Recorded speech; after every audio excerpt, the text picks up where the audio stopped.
digital story on Punnett squares and basic probability.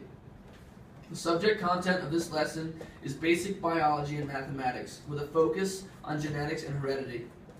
The learning objectives are to understand how to set up and complete a Punnett square, understand how each square of a Punnett square has equal probability of occurring, and understand how to generate predictions about the genotypes and phenotypes of potential offspring from a Punnett square. The intended audience for this video is high school students in a biology course. The reason we created this video is to show students how to construct and use Punnett squares and probability manually and theoretically. This lesson follows the following standards. From biology, 5.3.1.d.1, 5.3.1.d.3, and from mathematics, 9 to 12.s.2.1 and 9 to 12.s.2.2. Do you ever wonder why we possess certain traits similar to our parents and others that are different? The reason is each parent has two genes, but each parent is only going to give one gene to the offspring. A gene is a unit of hereditary information of a specific sequence of DNA, which codes for a certain trait. It is basically a flip of the coin as to which gene will be given to the offspring. A gene can have multiple variations, which we call alleles. When writing them out, we usually use capital and lowercase letters. In this video, we are going to be studying the hair gene for humans. Uppercase H represents brown hair and is the dominant allele over lowercase h, which represents blonde hair and is the recessive allele. If the offspring receives an uppercase H from one parent and a lowercase h from the other, the uppercase H will dominate over the lowercase h and the hair will be brown.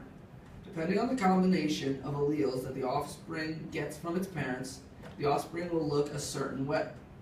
With the hair gene, the hair will be brown if it receives homozygous dominant, brown if it receives heterozygous, and blonde if it receives homozygous recessive. There is an easy way to figure out what the possible offspring will be if you know the alleles that each possess. Make a Punnett square with the female's alleles across the top and the males along the side.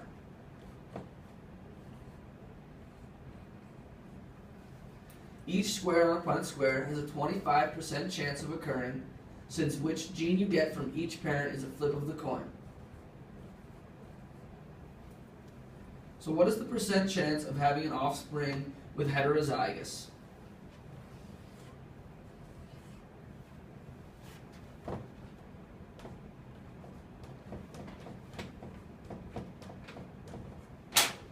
%, that's right.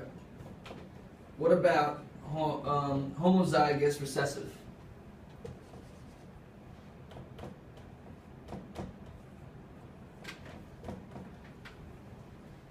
How about homozygous dominant?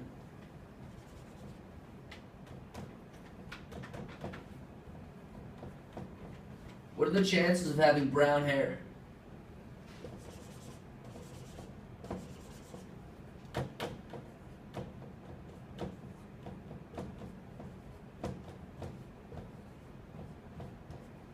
Blonde hair?